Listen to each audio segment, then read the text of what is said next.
Hi everyone, Markerbuoy with you again with my good friend Captain Bruce Livingston from Steveston Eco Tours down here in beautiful Steveston, British Columbia, just south of Vancouver on the mouth of the Fraser River.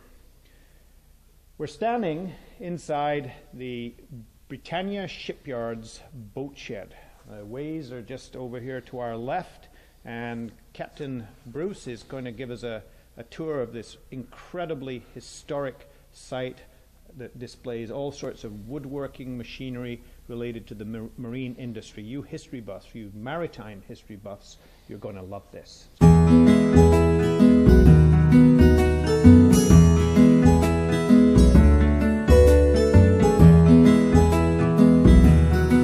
Mark, welcome. Lovely to be here with you, Bruce. This site on the river is a very, very special spot for a number of reasons. Britannia Shipyards originally was a cannery here on the Fraser River. About 10 years after it was built in the early 1890s, the facility was converted into a shipyard, and it serviced the needs of the fishing industry for many, many years after that. There are a number of structures on site where boats were built. This particular site was used primarily to repair boats that had been built on site here or in other locations. Behind us, for example, we have a boat that is up on the ways. These are railroad tracks that go down into the river with a big sled on them. The boat comes in at high tide. The sled is drawn up the railroad tracks, and the boat, as you can see, is out of the water.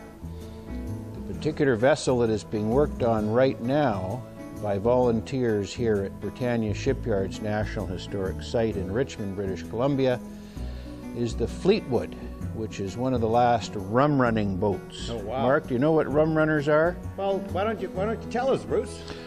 Back in the 1920s, prohibition of alcohol was brought in the United States.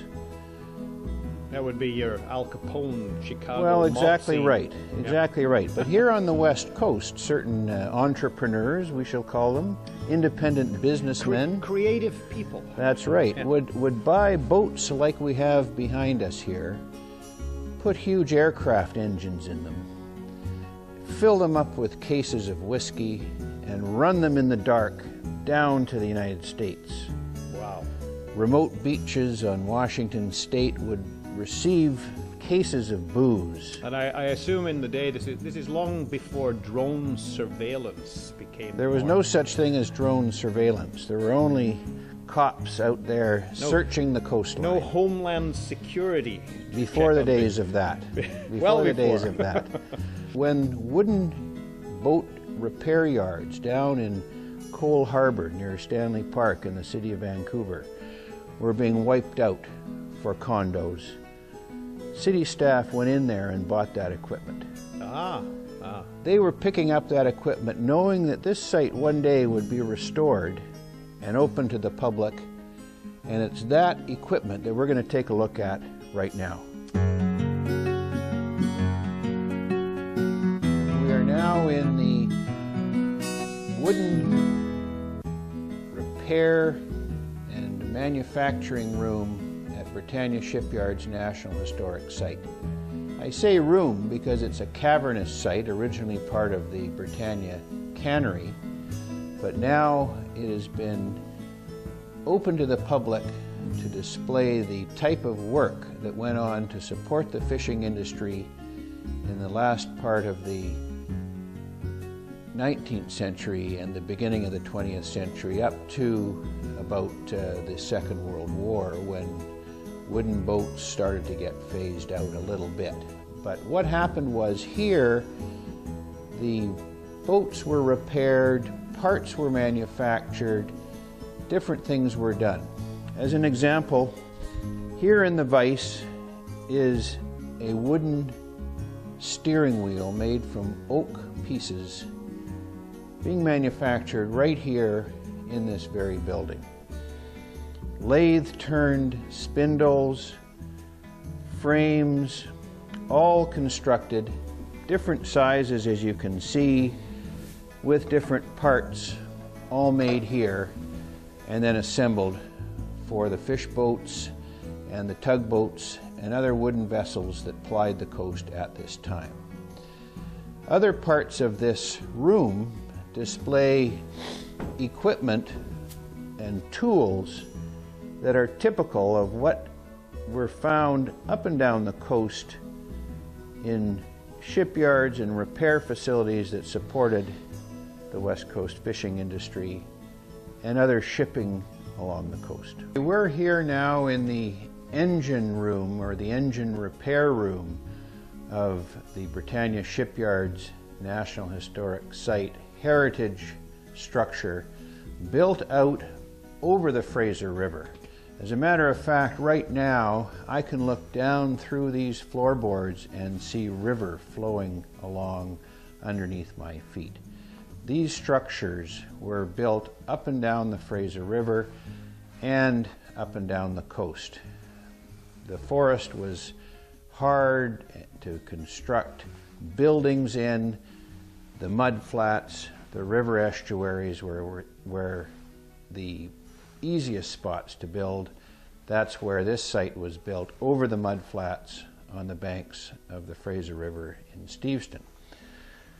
What I'm showing you here is the first engine, or at least an example of one of the first engines that was used in the fishing industry in British Columbia. It was about 1902 that engines were first constructed for fishing vessels, and in 1907 the Easthope brothers started building one-cylinder marine engines in Vancouver. And these engines, as you can see, it only has one cylinder. They were typical engines in the small gillnet fleet that went up and down the coast following the salmon runs every year.